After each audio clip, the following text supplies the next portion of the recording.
Today's topic is accounting ratio. ठीक है, आज हम लोग अकाउंटिंग रेशियो के बारे में पढ़ेंगे। अकाउंटिंग रेशियो हमारा क्या होता है, जिसमें आपको मालूम ही है कि हम कभी क्या करते हैं कि किसी के फाइनेंशियल स्टेटमेंट में, प्रीवियस टॉपिक में आप लोगों ने ये पढ़ ही चुका है कि फाइनेंशियल स्टेटमेंट में हम बैलेंस शीट के फॉर्म पर और प्रॉफिट एंड लॉस दो मेथड पर, हम इनकम एक्सपेंडिचर के मेथड पर और बैलेंस शीट के बेस पर हम कॉमन साइज और कंपैरेटिव, ये दोनों साइज को हम लोगों ने करा है। ठीक है ना। तो इसमें आपको क्या बताया जा रहा है कि जब हम अकाउंटिंग रेशियो करते हैं तो इसमें हमारा रिलेशन दो फिगर का होना बहुत ज़्यादा जरूरी है। First thing you always remember that कि two figure must be there, दो के बीच में आप कंपेयर करते हो। जैसे रेशियो में अगर मैं बात कर लूँ कि आपके क्लास की, कि हमारे क्लास में क्या हो रहा है कि गर्ल्स और बॉयज़, तो मैं आपको रेशियो बता सकती हूँ कि गर्ल्स और बॉयज़ की रेशियो क्या है ना। हमारे पास अगर 50 स्टूडेंट्स टोटल है तो मैं बताऊँगी कि 30 गर्ल्स हैं और 20 बॉयज़ हैं, तो मैं 3:2 का रेशियो बता दूँगी। तो it is easily understand and easily we are right here. तो this is called the ratio. तो रेशियो में हमने क्या कहा कि कंपेरेटिव करने के लिए हमें दो फिगर का होना बहुत ज़्यादा जरूरी है। ठीक है ना। तो इस तरह से आपका यहाँ पे यही बताया जा रहा है कि हम यहाँ पर किसी भी कंपनी के प्रॉफिट लॉस, एसेट्स, लायबिलिटी, इन सब चीज़ों के बारे में जानना चाह रहे हैं। तो यहाँ पर हमारा सबसे पहला क्या है, आपका मीनिंग बताया जा रहा है। ठीक है ना। मीनिंग देख लीजिए। मीनिंग ऑफ रेशियो क्या है, ratio are means to compare. Ratio आपको कंपेयर करना बताता है। जैसे मैंने अभी अभी आप लोगों से कहा कि गर्ल्स और बॉयज़ का रेशियो बताना। अब मैंने कहा कि 30 गर्ल्स एंड 20 बॉयज़ हैं, तो मैंने कंपेयर किया कि गर्ल्स जो है वो कंपेरेटिवली बॉयज़ ज़्यादा है, तो रेशियो का मीनिंग होता है कंपेयर करना। ठीक है। जब आपके बोर्ड के रिजल्ट्स निकलते हैं तो बोर्ड के रिज़ल्ट में भी आपके यही आ जाते हैं कि बोर्ड के रिज़ल्ट जो है वो हम आपको यही बताते हैं कि बोर्ड का रिज़ल्ट हमारा 80% गर्ल्स का आया है, गर्ल्स बेटर है। तो ये शो करना जो है वो हमारा कंपेरेटिवली, बोर्ड में भी रिज़ल्ट में बताया जाता है कि गर्ल्स से ज़्यादा, बॉयज़ से ज़्यादा गर्ल्स का रिज़ल्ट अच्छा है। तो ये सेम थिंग जो है वो आपका कंपेयर बताया जा रहा है। तो any single figure can not be a ratio. Understand that, underline that point कि आपका जो सिंगल फिगर है उसको हम रेशियो में शो नहीं कर सकते हैं। रेशियो के लिए आपका दो फिगर का होना मस्ट है। ठीक है ना। अब आपका यहाँ पर देख लीजिए, जैसे आप रेशियो जो है वो आप 4 मेथड से शो कर सकते हैं बेटा। ठीक है ना। We can express our ratio in 4 method. 4 method means like here, how many methods are there? 4 methods. One is the percentage method, second is the rate method, third is the net ratio method, or fourth is the fraction method. First we understand that the percent method. Percent, you all know that 10%, 5%, 6% is all come in the percentage method. आपको यहाँ पर दिख रहा है कि मैंने दो figure लिया कि मैंने, यानी कंपनी ने 5 लाख का सेल किया, उस पे उसको 50,000 के ग्रॉस प्रॉफिट हुए। ठीक है ना। आपको यहाँ पे दिख रहा है कि 5 लाख का सेल किया और आपको 50,000 के ग्रॉस प्रॉफिट हुए। अब आपको यहाँ पे परसेंटेज निकालना है। तो परसेंटेज का फॉर्मूला क्या होता है, जितना आपका प्रॉफिट अपॉन सेल मल्टीप्लाई 100। तो आपने 50,000 डिवाइड 5 लाख मल्टीप्लाई 100 किया तो आपका कितना आ गया, ये आ गया 10%। मतलब आपको यहाँ पे पता चला कि आपने कितना प्रॉफिट किया, 10% का प्रॉफिट हुआ। तो ये आपका परसेंटेज मेथड हुआ। ठीक है। इसमें कोई डाउट है आप लोगों को परसेंटेज मेथड का, कि how we find out the percentage? नहीं। ठीक है। अब आपका इसके बाद सेकंड जो थिंग्स है, सेकंड बता रहा है आपका रेट मेथड। ठीक है ना। ये आपका है रेट मेथड। रेट मेथड में आप क्या चीज़ दिखाते हो, रेट के बारे में बताते हो।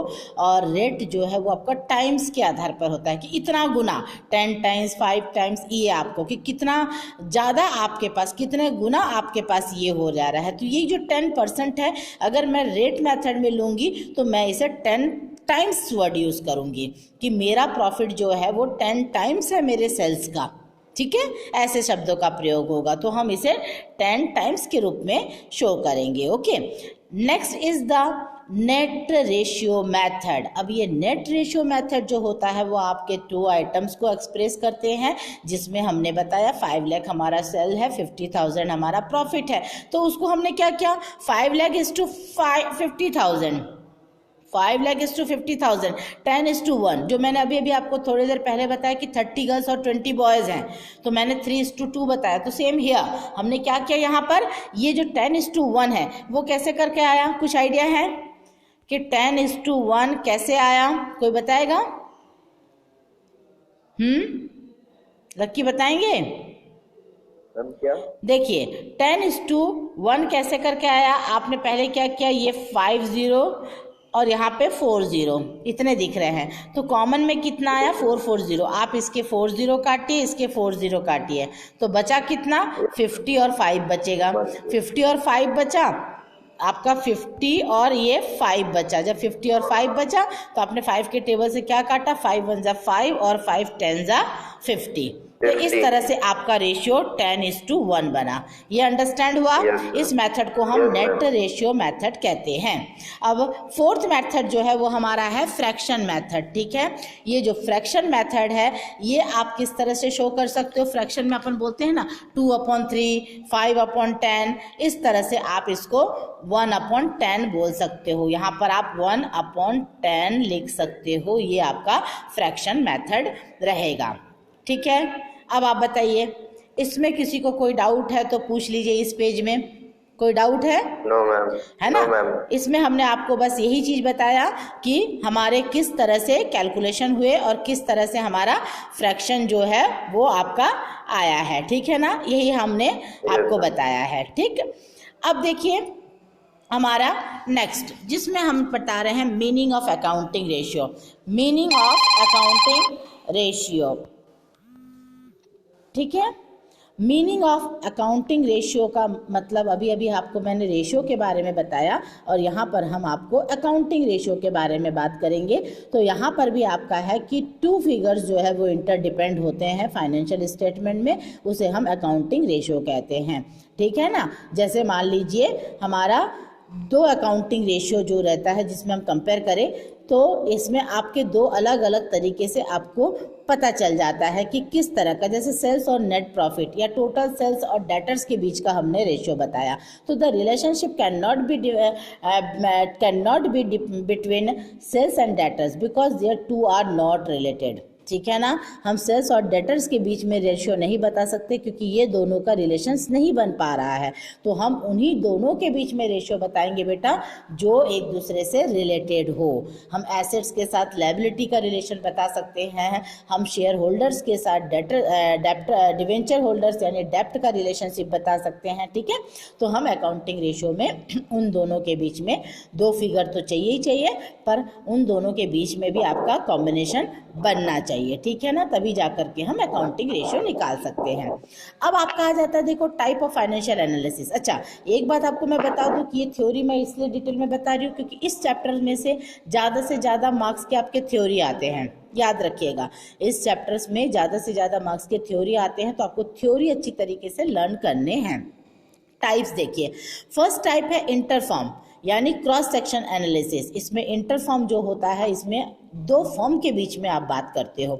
2 फॉर्म किस तरह से, मान लीजिए ए और बी 2 अलग अलग फॉर्म है जिन्होंने अपना बिजनेस स्टार्ट किया, लेकिन क्या दिख रहा है मालूम कि दोनों फॉर्म जो है वो अच्छे तरीके से काम नहीं कर पा रहा है। एक जो है वीक होता जा रहा है। वीक का मतलब होता है कि उसको अच्छी तरीके से बिजनेस नहीं हो पा रहा है, उसके प्रॉफिट सही नहीं आ रहे हैं। तो उस समय पे हम क्या करते हैं, इन दोनों के बीच में कंपेयर कर लेते हैं कि कौन सा फॉर्म अच्छा है और कौन सा कमज़ोर चल रहा है। तो जो आपका कमज़ोर चलेगा उसमें हम कंपैरिजन करके उसको एक साथ करने की कोशिश करते हैं, डाटा कलेक्ट कर लेते हैं, ठीक है।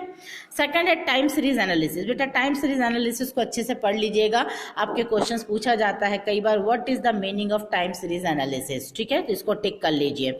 ये टाइम सीरीज एनालिसिस जो है वो आपके प्रेजेंट रेशियो को एनालिसिस करता है। एनालिसिस का मीनिंग क्या होता है, विश्लेषण करना, किसी के बारे में डीप में जानना, किसी के बारे में टोटल डिटेल में जाना, तो ये आपका एनालिसिस कहलाता है, ठीक है ना। तो यहाँ पर आपका प्रेजेंट रेशियो के साथ आप कंपेयर करते हो पास्ट के रेशियो का बिजनेस का, ठीक है ना। तो ये सिंपल टर्म हो जाता है when the ratio of company और firm are compared over different period. अलग अलग समय अंतराल पे अलग अलग समय पर ये कंपनीज के क्या क्या रेशियो होते हैं, ये हमारा टाइम सीरीज एनालिसिस कहलाता है, ठीक है। तो इस तरह तरह से आप क्या कर सकते हो, डायरेक्शन चेंज कर सकते हैं बिजनेस के, कई तरह के ट्रेंड आप चेंज कर सकते हो, जैसे चेंज इन अकाउंटिंग पॉलिसी। आपने अगर चाहा तो आप अकाउंटिंग पॉलिसी को चेंज कर लिए, आप अगर चाहे तो गवर्नमेंट पॉलिसी को चेंज कर लिए। आपने कई तरह के टेक्निक, अगर आप आज के मॉडर्न युग के बिजनेसमैन हैं तो यू ऑलवेज रिमेंबर दैट कि most of time technology will change. आपके लगातार ज़्यादा से ज़्यादा समय पे क्या हो जाता है, आपकी टेक्नोलॉजी लगातार क्या हो जाती है, चेंज हो जाती है, ठीक है ना। तो इस चेंजेस के कारण आप क्या कर सकते हो, आपकी जो टेक्नोलॉजी चेंज हो जाती है, इनके लिए आप क्या कर सकते हैं, आप देख सकते हैं कि आपके जो भी टेक्नोलॉजी चेंज है आपको उसको चेंज करना ही पड़ेगा। अगर आप चेंज नहीं कर पाते हो तो फिर आप आज के जो बिजनेस है उसके साथ नहीं चल सकते हो। For the running, for the continue our business we needed all information.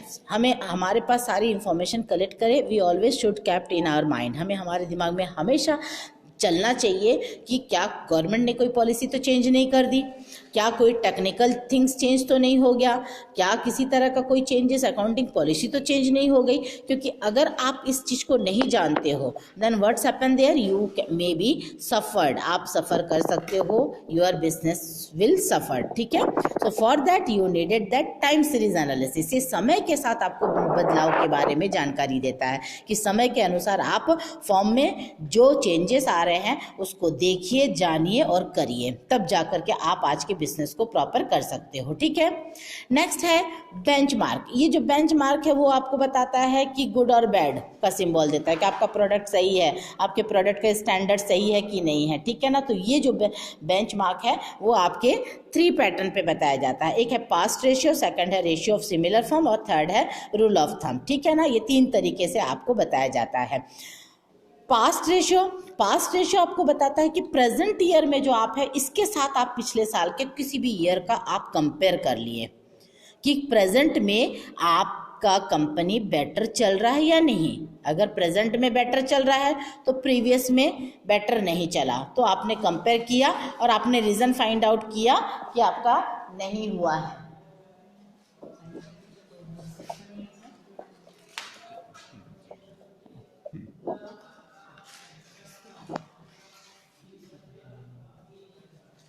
तो इस तरह से आपका क्या हो जा रहा है, आपको बेटर कंडीशन के बारे में आपकी जानकारी होनी चाहिए कि हमारे पास्ट में क्या कंडीशन था। पास्ट में सही था तो सही है, अगर पास्ट में अगर अच्छा था और आप प्रेजेंट में खराब हो गया, मतलब आपकी कंपनी के प्रॉफिट सही नहीं आया, तो you are finding that reason why present we are not getting that much profit. और अगर मान लीजिए पास्ट में आपका कम प्रॉफिट था, प्रेजेंट में आप किया, तो then also you find out that reason कि ऐसा मैंने क्या बेहतर किया कि मेरा प्रेजेंट में प्रॉफिट अच्छा आया, तो हमें उस चीज़ को और इम्प्रूव करके नेक्स्ट ईयर में जाना है। Clear. Second is the ratio of similar firm और इंडस्ट्री एवरेज रेशियो। यहाँ पर हम यही चीज़ देखते हैं कि प्रेजेंट ईयर में मेरे जो फर्म का कंपेयर है वो एवरेज रेशियो जो है वो सिमिलर होना चाहिए, सेम इंडस्ट्री में इसकी सिमिलरिटीज होनी चाहिए, ठीक है ना। ये चीज़ आपको बताया जा रहा है। क्लियर। थर्ड है rule of thumb. Rule of thumb मतलब एक ही ट्रेडिशनल चले आ रहे हो, जो पुराने ज़माने में चला आ रहा है हम वही करते जा रहे हैं। तो ये ट्रेडिशनल और एक्सपीरियंस, आपका एक एक्सपीरियंस बताता है कि आप एक्सपीरियंस से एक आइडेंटिफाई कीजिए कि the comparison is made with such ratio, कि आप किस तरह से उस रेशियो को कंपेयर कर रहे हो। There is no scientific basic for such ratio. इसके लिए कोई साइंटिफिक रूल्स वगैरह नहीं है, ठीक है ना, कि कोई साइंटिफिक रूल नहीं है कि जिसको आपको दे करके करना है। Care should be taken well using such ratio. आपको इस तरह के रेशियो को जब फाइंड आउट करते हो, निकालते हो, तो आपको केयरफुल होना चाहिए कि भाई हम कहीं ऐसा तो नहीं हम पुराने ज़माने में जो नियम कानून को लेकर चल रहे हैं हम उसी धर्रा सही वैसे ही हम चले जा रहे हैं, नहीं होना चाहिए। Okay, we can change our self with the time. Okay, तो ये आपके 3 टाइप्स थे जिसमें फाइनेंशियल एनालिसिस आपने कंपैरिजन के बेस पर किया। कौन कौन से रहे? इंटरफर्म, जिसे हम क्रॉस सेक्शनल एनालिसिस भी कहते हैं, सेकंड टाइम सीरीज एनालिसिस और थर्ड है बेंचमार्क। ओके और बेंचमार्क में फिर से 3 पार्ट्स आपके आ रहे हैं, जो है पास्ट रेशियो, सेकंड है रेशियो ऑफ सिमिलर फर्म और थर्ड है rule of thumb. Clear?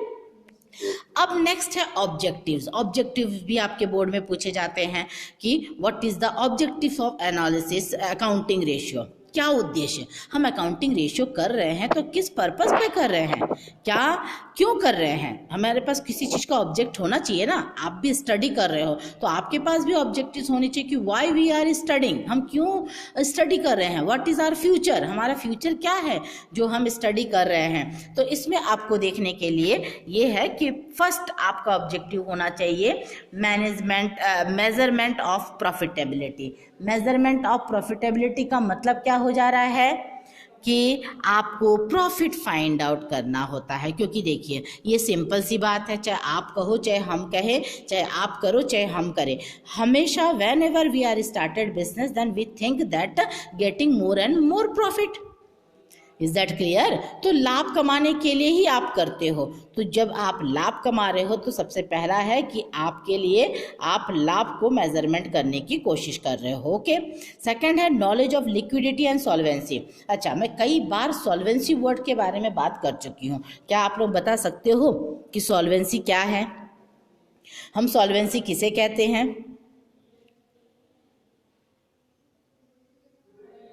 Solvency का हाँ पूरी देखो, सॉल्वेंसी का मीनिंग क्या हो जाता है? सॉल्वेंसी इंसॉल्वेंसी का ऑपोजिट है। इंसॉल्वेंसी का मतलब तो मालूम है, हम बोलते हैं ना कि लोग इंसॉल्वेंट हो गए, दिवालिया हो गए। तो दिवालिया कब हो जाता है? Whenever they are getting when they haven't any assets comparatively liability is more than the assets. In single word we can say that कि liability is more than assets, तो and we are not recover that, आप उसको पूरी तरह से recover नहीं कर पाते हो, देन यू इंसॉल्वेंट। आपका दिवालिया होना, आपकी संपत्ति से ज़्यादा आपका दायित्व यानी कर्जा ले लिया और आपके पास इतनी एसेट्स नहीं बची कि आप उसको सॉल्वेंट्स कर सको, आप उसको पेमेंट कर सको, तो तब जा कर के गवर्नमेंट आपको इंसॉल्वेंट डिक्लेयर कर देता है ना। और आपको कई तरह नाम है जिसके बारे में आप जानते हो कि सरकार ने उनको नीलाम कर दिया, इंसॉल्वेंट घोषित कर दिया, उनकी प्रॉपर्टी जब्त कर दिया है ना। तो यहाँ पर सॉल्वेंसी है, यहाँ पर इंसॉल्वेंसी नहीं है। सॉल्वेंसी का मतलब है you have a much assets compared to the liability, means अगर आप किसी से कर्जा ले रहे हो then you recover it, you have sufficient money, you have sufficient asset to recover that, तो ये आपका सॉल्वेंसी कहलाता है। तो सॉल्वेंसी का मतलब है आपने अगर कर्जा लिया है तो आप उसको पेमेंट भी कर सकते हो। तो यहाँ पर आपको लिक्विडिटी और सॉल्वेंसी का मीनिंग पता होना, नॉलेज होनी चाहिए। लिक्विडिटी का मतलब होता है इजीली आप कैश फॉर्म पे पेमेंट कर सकते हो या कैश फॉर्म पे होना आपका लिक्विडिटी कहलाता है, और सॉल्वेंसी मतलब आपके पास पैसे हैं तभी जाकर के आप उसको पेमेंट कर पा रहे हैं। ठीक है। थर्ड है helps in forecasting and preparing budget. Forecasting का मतलब होता है इन फ्यूचर के बारे में आप देखना जानना। हम क्या करते हैं, हमारे भविष्य को देख लेते हैं, हम भविष्य के बारे में जान लेते हैं। ठीक है। तो हेल्प इन फोरकास्टिंग और budget banana. Budget, you all know about the budget. Budget के बारे में तो जानकारी है ना कि बजट किसे कहते हैं। बजट का मतलब होता है कि फ्यूचर में आप जब कोई काम करने जा रहे हो तो उसके लिए आज से आप बजट बना लिए। तो बजट बना लेने से क्या होता है, एक आपको लमसम आइडियाज़ मिल जाते हैं। ठीक है, you are getting ideas about your budget. तो ये फोरकास्टिंग जो होता है ये आपको बताता है कि हम फ्यूचर में जो हमारे आने वाले समय पर हमारा बिजनेस किस तरह से रहेगा और किस तरह का होगा, तो उसकी जानकारी आप आज से ही प्रिपेयर कर लेते हो बजट बना करके। और फोरकास्टिंग आपके बिजनेस की क्या कमजोरी है या क्या अच्छी बातें हैं ये आप देख सकते हो। ठीक है ना। तो आप अगर बजट बना लेते हो या किसी चीज़ को कर लेते हो, फोरकास्टिंग यानी भविष्य, दूरदर्शिता। हिंदी में अगर बात करें तो फोरकास्टिंग का मतलब होता है दूरदर्शिता, यानी हम इन फ्यूचर के बारे में आज प्रेजेंट को जान लेते हैं। ठीक है ना। तो आप जब रेशियो एनालिसिस करते हो उसमें आप अपनी कंपनी की स्ट्रेंथ और वीकनेस यानी किस चीज़ में आप कमज़ोर हो और क्या आपकी ताकत है, दोनों के बारे में आप अच्छी तरीके से जान जाते हो आपके बिजनेस के बारे में। ठीक है। तो ये बिजनेस जो है आपका फोरकास्टिंग और बजट बना करके आपको अकाउंटिंग रेशियो इसमें भी मदद करती है। नाउ नेक्स्ट इज द आपका ये 3 पॉइंट हुआ। ठीक है ना। अब अगला पॉइंट जो है हमारा है उसके बारे में, इन इतने सारे पॉइंट्स में किसी को कोई डाउट तो नहीं है बेटा? कि ये जो 4 पॉइंट्स आपको बताया गया इसमें कोई डाउट तो नहीं है ना? नेक्स्ट देखिए 3 पॉइंट जो बताया है। अब देखिए 4th पॉइंट हमारे सामने है, वो है मेकिंग फाइनेंशियल डाटा अंडरस्टैंडेबल। आपके लिए क्या हो जाता, 4th पॉइंट ये बताता है, इस उद्देश्य से आप करते हो कि आप अच्छे से, आसानी से, easily you understand the financial statement. ये आप अगर अकाउंटिंग रेशियो बना लेते हो तो आप आसानी से समझ सकते हो कि किस तरह से हमारा फाइनेंशियल डाटा जो है वो आपका आ सकता है। Through ratio analysis complex data, अगर किसी तरह का कॉम्प्लेक्शंस हो जाता है, किसी तरह का अगर प्रॉब्लम हो जाता है तो उसको आप इजीली अंडरस्टैंड नहीं कर पाते हो। ठीक है, नेक्स्ट है knowledge of trend and directions. ठीक है, आपके यहाँ पर क्या बताया जा रहा है कि कई तरह का आपका डायरेक्शन, कई तरह की जो इंफॉर्मेशंस जो है उसको आप डायरेक्टली नहीं ले पाते हो। जैसे मान लीजिए, मतलब इसके बारे में आपको जानकारी हो जाता है कि पास्ट में आपने क्या गलती किया था या पास्ट में आपके साथ क्या हुआ था, उसका इन फ्यूचर क्या कॉस्ट रहेगा, क्या सेल्स रहेगा, उससे रिलेटेड सारे फैक्ट्स आपको पता चल जाता है। ठीक है, अगला है इंटर फर्म कंपैरिजन पॉसिबल। आपके पास यहाँ पर हो जाता है, इंटर फर्म का मतलब होता है एक दूसरे फर्म के साथ कंपेयर करना या उसके साथ यूनिफॉर्मिटी। यूनिफॉर्मिटी का मतलब होता है एक समानता, है ना। जैसे आप स्कूल आते हो तो बोला जाता है ना कि आप यूनिफॉर्म पहन कर आइए। वाई? क्योंकि यूनिफॉर्म पहनने से सारे बच्चे एक समान दिखते हैं। तो यहाँ पर भी आपके रेशियो में यही बताया जा रहा है कि हम फाइनेंशियल फिगर में यूनिफॉर्मिटी लाने की कोशिश करते हैं, मतलब एक समानता रेशियो में लाने की कोशिश करते हैं। तो इससे हमारा पॉसिबल बन जाता है इंटर फर्म कंपेरिजन। हम दूसरे फर्म के साथ इजीली कंपेयर कर पाते हैं। ठीक है, तो ये 6 पॉइंट्स जो है वो आपका अकाउंटिंग रेशियो के ऑब्जेक्ट्स हैं। इसमें आपको यही बताया जा रहा है कि इस उद्देश्य से लेकर के आप अकाउंटिंग रेशियो करते हो। इन ऑब्जेक्टिव्स में कोई डाउट है? नहीं। अब आपका देखो एडवांटेजेस, अकाउंटिंग रेशियो के एडवांटेजेस देख लो कि आप अगर अकाउंटिंग रेशियो करते हो तो इसका क्या फ़ायदा मिलता है। एग्जाम में बेटा आपको कई बार पूछा जा सकता है uses of accounting ratio, advantage of accounting ratio. ठीक है ना, आपसे पूछा जा सकता है कि what is the uses of accounting ratio. तो आपको पता होना चाहिए कि अकाउंटिंग रेशियो का हम यूज़ क्यों कर रहे हैं। पहला है बेनिफिशियल फॉर मैनेजमेंट। हमारे मैनेजमेंट के लिए ये बेनिफिशियल होता है। जो हमारा बिजनेस का मैनेजमेंट होता है उसमें आसानी से आप डिसीज़न ले सकते हो। कोई बिजनेस एक्टिविटी करने के लिए आसानी से आप डिसीज़न ले सकते हो। किसी चीज़ में अगर ज़रूरत पड़ा, लिक्विडिटी, सॉल्वेंसी, अवेलेबिलिटी, ये सब का कंपेयर भी आप कर सकते हो कि भाई हमारे पास कितने पैसे हैं, किस तरह का हम कर सकते हैं, हमारे वर्किंग कैपिटल कैसा है। ये सारी चीज़ों के बारे में इंफॉर्मेशन इमीडिएटली आपको प्राप्त हो जाता है अगर आप अकाउंटिंग रेशियो मेंटेन करते हो तो। ठीक है, आप अगर कोई अकाउंटिंग रेशियो करने से क्या हो जाता है कि आपको कहीं कुछ मैनेजरियल एक्टिविटी में अगर कंट्रोल करना पड़ता है तो उसको भी आप आसानी से कर सकते हैं। ठीक है, सेकंड है हेल्पफुल इन कंपेरेटिव स्टडी। यहाँ पर आपका कंपेरेटिव स्टडी में भी हेल्प मिलता है। ठीक है ना, अगर कंपनी चाहे तो अपने प्रॉफिट देख सकता है कि previous year what is the profit of your previous year and what is the ratio analysis useful है। आप प्रीवियस ईयर के साथ अपना कंपेयर करके बता सकते हो कि आपका रेशियो क्या है। ठीक है, थर्ड है सिंप्लीफाइंग द अकाउंटिंग डाटा। आपके पास यहाँ पर क्या हो जाता है कि कई तरह के जो अकाउंटिंग डाटा होता है उसमें आप सिंपली अंडरस्टैंड कर सकते हो। कई तरह के कॉम्प्लेक्स अकाउंटिंग हो जाता है, कई तरह के टॉपिक्स हो जाते हैं जो आपको डिफ़िकल्टीज लगते हैं, तो वो कॉम्प्लेक्स जो अकाउंटिंग होते हैं फिगर उसको आप सिंपली अंडरस्टैंड कर सकते हो। ठीक है, अगला है फोर्थ है finding week point of business. आपके बिजनेस के वीक पॉइंट आपको पता चल जाता है। ठीक है ना, कि किस एरिया पर और कहाँ पर आपको आपकी बिजनेस जो है वो कमज़ोर होती है, किस जगह पर उनको प्रॉब्लम होता है। तो you can finding the weak point of your business with the help of accounting ratio. Okay, next creation of ideal standard. आप यहाँ पर क्या करते हो, एक आइडल मतलब आदर्श स्थापित करते हो कि भाई मेरा जो कंपनी है उसमें एक स्टैंडर्ड आपके पास होना चाहिए कि वेरियस आइटम है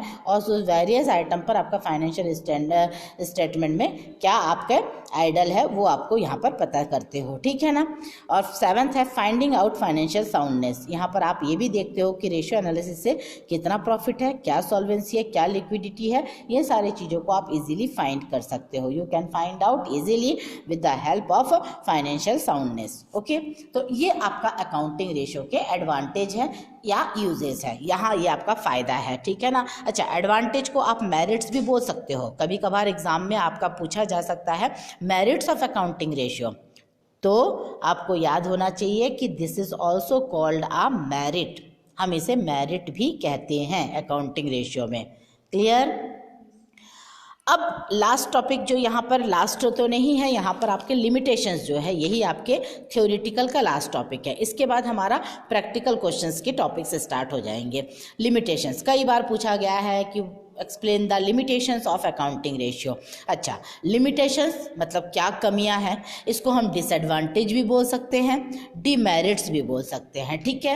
अब आप मत बोलिएगा कि बोर्ड एग्जामिनेशन में आ गया है तो फिर लिमिटेशंस जो है वो आपका क्यों है, तो लिमिटेशंस मतलब ये मेरिट्स और डीमेरिट्स आपका आता है, उसी तरह से लिमिटेशंस मतलब डीमेरिट्स या डिसएडवांटेज को हम कहते हैं। Okay, first point false result, जहाँ किसी की अच्छी बातें होती वहीं वहाँ पे बुरी बातें भी होती है, तो लिमिटेशंस आपको गलत मतलब जो कमियां हैं उसको बताता है। तो क्या प्रॉब्लम हुआ, अभी आपको अगर इसकी मेरिट्स या एडवांटेज की बात करें तो आप बोलोगे ट्रू रिजल्ट, ये सही जानकारी देता है, अगर इसी की लिमिटेशंस है तो ये फॉल्स रिजल्ट आ गया कि हम फाइनेंशियल स्टेटमेंट जब बनाते हैं तो फिगर जो है हमेशा करेक्ट हो, ये नहीं होता है, sometime we are getting incorrect figure also.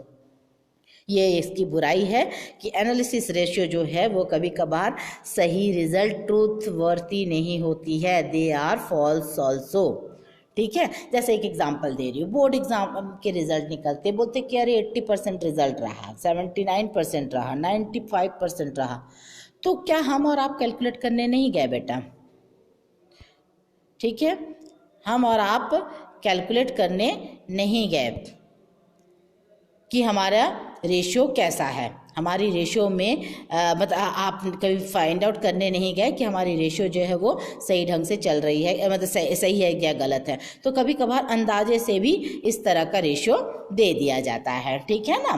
तो ये आपका रेशियो के बारे में बताया जा रहा है। क्लियर। तो आपका फर्स्ट जो है वो है आपका फॉल्स रिजल्ट, ठीक। अब आपका सेकंड जो पॉइंट है वो सेकंड पॉइंट आ रहा है आपके, कौन सा रिजल्ट आ रहा है, सेकंड पॉइंट आपका है लैक ऑफ यूनिवर्सलिटी, ठीक है। लैक ऑफ यूनिवर्सलिटी का मतलब क्या हो जाता है कि ये आपके क्या हो जाते हैं, एक समानता नहीं पाया जाता, अभी हमने थोड़ी देर पहले ही बताया था कि समानता पाया जाता है, ये समानता नहीं पाया जाता है। और थर्ड पॉइंट था लैक ऑफ स्पेसिफिक स्टैंडर्ड, यहाँ पर हमने पहले ही आपसे कहा था कि स्टैंडर्ड सही होगा लेकिन स्टैंडर्ड सही नहीं होता है, ठीक है। अगला फोर्थ पॉइंट है affected by change in price level, कभी कभार क्या होता है समय समय पर इन्फ्लेक्शन के कारण प्राइस चेंज हो जाता है। इन्फ्लेक्शन का मतलब होता है कीमत का बढ़ना, जब आपका प्राइस बढ़ जाता है तो भी हमारा जो रेशियो है वो चेंजेस हो जाते हैं। फिफ्थ है क्वालिटेटिव फैक्ट आर इग्नोर्ड, यहाँ पर क्वालिटी वाली चीज़ें को हम कभी कभार ऐसा होता है कि हम उस तरह के डाटा को इग्नोर कर जाते हैं, ठीक है, क्वालिटेटिव फैक्ट नहीं दे पाते हैं। नेक्स्ट है effect of personal interest of analysis, यहाँ पर आपका पर्सनल इंटरेस्ट यानी व्यक्तिगत रुचि पर भी प्रभाव पड़ता है कि हम किस तरह से, हमारा अलग अलग बिजनेस में अलग अलग वर्क मेथड होता है, अलग अलग तरीके से हम इस रेशियो को कैलकुलेट करते हैं, तो ये सारे अपने अपने आपके इंटरेस्ट पर डिपेंड करता है, ठीक है, और कई तरह की सिचुएशन आपका कन्फ्यूजन भी क्रिएट कर लेता है। सेवेंथ है ratio are not the final result, आपका रेशियो जो है वो आपका फाइनल रिजल्ट बिल्कुल नहीं होता है, ये आपको नहीं बताता कि ये आपका फाइनल रिजल्ट है, ठीक है। Ratio do not show the actual data, ratio जो है वो कभी भी आपको एक्चुअल डाटा शो नहीं करता है, ठीक है ना, ये कभी फॉल्स डाटा भी आपको बता देता है। तो ये टोटल 8 पॉइंट्स है लिमिटेशंस के, तो ये भी आपके बोर्ड एग्जाम के दृष्टिकोण से इंपॉर्टेंट क्वेश्चन है, कोई भी 5 पॉइंट्स आप इसको अच्छी तरीके से लर्न कर लीजिएगा, ठीक है। अब यहाँ पर है टाइप्स, जो आपका मेन अब स्टार्ट हुआ, यहाँ तक का जो पार्ट था बेटा ये थ्योरेटिकल पार्ट्स था। कई बार आपका what do you mean by ratio, what do you mean by accounting ratio, types of ratio, objective of ratio, advantage of ratio और लिमिटेशंस ऑफ रेशियो, इनके क्वेश्चंस आपको कई बार पूछे जाते हैं, ठीक है ना। तो ये आपके थ्योरेटिकल पैटर्न पे क्वेश्चन हुआ। अब आपका जो है टाइप्स और क्लासिफिकेशन ऑफ रेशियो जो बता रहे हैं बेटा, इसी बेस पर आपका क्या होगा, प्रैक्टिकल क्वेश्चंस बनेंगे, ठीक। अब प्रैक्टिकल क्वेश्चंस के लिए अब आप यहाँ पर ध्यान दीजिए कि इसमें अकाउंटिंग रेशियो का हम 4 मेथड होता है, 4 कैटेगरी में हमने इसे बांटा है। पहला है लिक्विडिटी रेशियो, सेकंड है सॉल्वेंसी रेशियो, थर्ड है एक्टिविटी रेशियो और फोर्थ है प्रॉफिटेबिलिटी रेशियो। ठीक है, ये 4 हमारे रेशियो हैं और इन्हीं रेशियो के बेस पर हम क्या करेंगे, प्रैक्टिकल क्वेश्चंस बनाएंगे। अब ये 4 के भी सब हेडिंग्स है बेटा, ये कैटेगरी के भी सब कैटेगरीज आपके हैं, जो आपको नीचे में दिख रहा है कि लिक्विड रेशियो है। लिक्विड रेशियो के भी अंदर और 2 रेशियो होता है, एक होता है करंट रेशियो, दूसरा होता है लिक्विड रेशियो। लिक्विड रेशियो को हम क्विक रेशियो भी बोलते हैं और एसिड रेशियो भी बोला जाता है बेटा। ठीक है, कई बार आपको घुमाने के लिए बोला जाता है कि what do you mean by acidic ratio, acid ratio, what do you mean by quick ratio. तो आपको समझ में आना चाहिए कि हम लिक्विड रेशियो के बारे में, लिक्विडिटी रेशियो के बारे में बात कर रहे हैं। क्लियर? तो लिक्विडिटी रेशियो के कितने रेशियो हुए, एक होगा करंट रेशियो, दूसरा होगा liquidity ratio. Clear? Second solvency ratio आता है। अब सॉल्वेंसी रेशियो के भी सब कैटेगरीज हैं और वो हैं 3 है। पहला है डेब्ट इक्विटी रेशियो, सेकंड है आपका टोटल एसेट टू डेब्ट रेशियो, थर्ड है प्रोपराइटर रेशियो। ठीक है, और थर्ड है एक्टिविटी रेशियो। एक्टिविटी रेशियो के 6 पॉइंट्स हैं। पहला है inventory turnover ratio, trade receivable turnover ratio, trade payable turnover ratio, working capital turnover ratio, fixed asset turnover ratio, current assets turnover ratio. ठीक है ना, ये आपके 6 पॉइंट्स जो है वो आपके एक्टिविटी रेशियो के अंतर्गत है। ठीक है ना, तो इस तरह से आपको बेटा ये भी याद रखना है कि कौन कौन से रेशियो हैं और कौन कौन से रेशियो के अंतर्गत आपको ये ध्यान देना है कि हमें कौन कौन से रेशियो जो है वो आपके इसमें आ रहे हैं। ठीक है, तो ये आपको ध्यान दे करके करना है। क्लियर? तो आपके पास अगला जो टॉपिक्स है वो आपका रहेगा, कौन सा रेशियो रहेगा, वो रहेगा आपके प्रॉफिटेबिलिटी रेशियो। ठीक है, प्रॉफिटेबिलिटी रेशियो जो है वो आपका है 7 पैटर्न है। प्रॉफिटेबिलिटी रेशियो के 7 पार्ट्स हैं बेटा। ठीक है, वो 7 पार्ट्स हैं आपके ग्रॉस प्रॉफिटेबिलिटी रेशियो और आपका operating ratio, net profitability ratio और आपका है net profit ratio, return on investment, earning per share, dividend per share, price earning ratio. ये प्रॉफिटेबिलिटी रेशियो के जो हैं ये आपके 6 पार्ट हैं। ठीक है ना, अब हमारा जो क्वेश्चंस रहेगा बेटा, अब हम स्टार्ट करेंगे और वो स्टार्ट करेंगे हम लिक्विड रेशियो के बारे में। ठीक है, हम लिक्विड रेशियो से स्टार्ट करेंगे कि हमारी लिक्विड रेशियो किस तरह से आ रहे हैं। सबसे पहले आप ध्यान दीजिएगा बेटा कि लिक्विड रेशियो के जो फॉर्मूला होते हैं वो 2 फॉर्मूले होते हैं। एक होता है आपका करंट रेशियो और दूसरा होता है आपका लिक्विड रेशियो। क्लियर? आपको सबसे पहले जब आप क्वेश्चंस करेंगे बेटा, सबसे पहले आपको ये याद होना चाहिए कि करंट रेशियो का फॉर्मूला हुआ current assets upon current liability. Current assets क्या होता है और करंट लायबिलिटी क्या होता है, ये आपको पता होना चाहिए कि करंट एसेट्स में कौन कौन से आइटम लेंगे और करंट लायबिलिटी में हमारा कौन कौन सा आइटम लिया जाता है, ये आपको पहले पता होना चाहिए। तो आप लोगों में से कोई बता पाएगा कि करंट एसेट्स में क्या क्या लेते हैं और करंट लायबिलिटी में क्या क्या लेते हैं? Yes ma'am. हाँ बोलिए जरा, बोलिए। Yes ma'am. बोलिए जरा, करंट एसेट्स मैम एसेट्स में stock, debit, cash at bank, हाँ, प्रीपेड एक्सपेंसेस, हाँ, और डेब्टर्स, हाँ, और कुछ, बिल रिसीवेबल, और ma'am yes ma'am bill receivable, prepaid expenses, accrued income, advance, short term investment, ये सारे आपके करंट एसेट्स होते हैं। और करंट लायबिलिटी, करंट लायबिलिटी में क्या क्या आता है? लायबिलिटी में मैम हाँ, क्रेडिटर, सैलरीज, आउटस्टैंडिंग, नहीं, हाँ ठीक है, बिल पेबल, हम क्या, फिर Yes, bill, ma'am. Bank overdraft, अन income, short term loan, unclaimed dividend, proposed dividend, provision for taxation. तो ये सारे आइटम्स जो है बेटा आपका करंट एसेट्स और करंट लायबिलिटी में आता है, ठीक है। तो आपको ये लर्न कर लेना है। सबसे पहली बात तो आपका ये है कि ये आपको लर्न करके रखना है। तो सबसे पहला हमारा ये जो चल रहा है, ये चल रहा है हमारा लिक्विड रेशियो। अब लिक्विड रेशो हम कराते हैं। लिक्विड रेशो का आपको सामने देखो फर्स्ट एग्जांपल दिया गया है। फर्स्ट एग्जांपल में दिया गया बेटा creditor, outstanding salary, bill payable, prepaid expenses, fixed asset, stock, debtors, cash at bank. आप सबको ये चीज दिख ही जा रहा है ना, दिख रहा है ना कि इसमें क्या क्या है। अब आपका खुद बताओ क्रेडिटर क्या होता है?